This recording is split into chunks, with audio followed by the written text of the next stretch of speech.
How are you feeling about this election? Whether you're choosing Trump, whether you're likely to vote for Kamala Harris, or even, God forbid, Kennedy, how are you feeling with only around 80 days to go?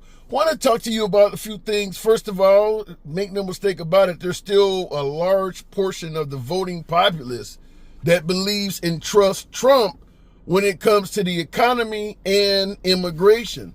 So why is he losing in most of the polls? Why is Kamala Harris continuing to be competitive, even to the point of leading Trump in many of the swing states? Well, I'll give you a clip from Karl Rove that likely says it best. A lot of people, but the person he listens to is the inner voice. And we see it in these rallies, which are a particularly undisciplined form of communications. Look, think about it. 2/3 of the American people think we're going in the wrong direction. He leads on the issue of who's better on the economy, who's better on inflation, who's better on immigration. That's all good numbers for him. And yet this race today, he's behind. And why is he behind? Because he is making this race about things other than the three big issues in this campaign: the economy, inflation, and immigration. And, he can go out and touch on those things, but he will say something incendiary or something will pop up dismissing Medal of Honor winners, saying the economy is not a major issue. He obscures his message because he's fundamentally undisciplined. Now, that's Karl Rove. He is indeed known as the architect of President Bush's second term. He helped President Bush get reelected. So Karl Rove actually knows his stuff. Now, what he is saying about what President Trump needs to stop doing in regards to all the personal attacks and things like that, he's not alone, folks. Kellyanne Conway, who played Karl Rove's role for the Trump campaign, helping Trump to get elected in 2016, is also saying the same thing, that the personal attacks and the rhetoric coming from Trump that have nothing to do with the policies of the Biden administration are not favorable to Trump in 2024. Also, Nikki Haley is saying something similar, that this whole thing about making fun of Kamala Harris's looks, her laughs, her heritage, is just not working. And here is a more recent attack from President Trump, nothing to do with policy, simply personal. Have you heard her laugh? That is the laugh of a crazy person. That is the laugh of a crazy.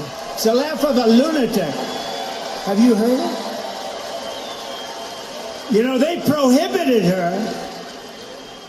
They prohibited her for laughing. I've been waiting for her to laugh, because as soon as she laughs, the election's over. But we're winning by a lot in Pennsylvania. I think the fracking got her. Now, she has a laugh that a lot of folks do not like, very similar to Hillary Clinton. But what does your laugh have to do with your capabilities of running this great nation? Keep in mind, President Trump is not known for laughing at all. So will we suggest that because a man does not find anything funny at all, he's not down to earth, he's not human, that he's somehow a cyborg? No, you wouldn't say that. So I don't know what this has to do with it, but President Trump loves the personal attacks. And by the way, they were very effective in 2016. Hillary Clinton is crooked, lying Ted Cruz, crazy Bernie, nervous Nancy. It was very effective in 2016.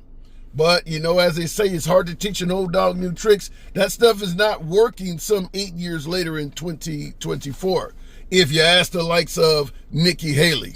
I want this campaign to win, but the campaign is not going to win talking about crowd sizes. It's not going to win talking about what race Kamala Harris is. It's not going to win talking about whether she's dumb. You can't win on those things. The American people are smart. Treat them like they're smart. This is not an election for just the MAGA vote. Trust me, Donald Trump has that.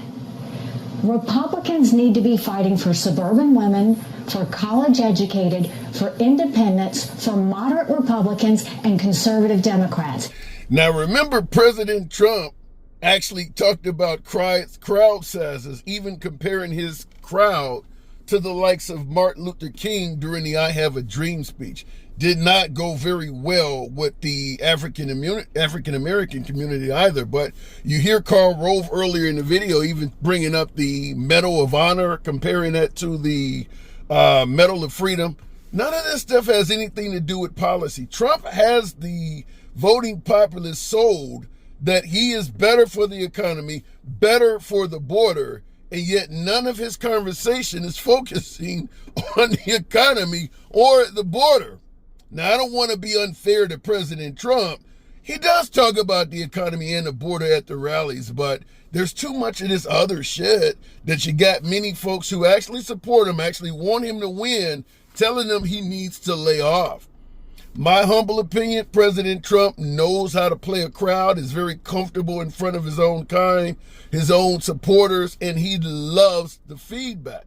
So much so that simply talking policy and typical politics is not entertaining enough. It's not going to energize the crowd. You're not going to get the yays. You're not going to get the applause that you would from the name calling, from the insults. So to gin up the crowd, he goes back to what he's used to, what works. It is what it is. The guy is an entertainer first, politician second.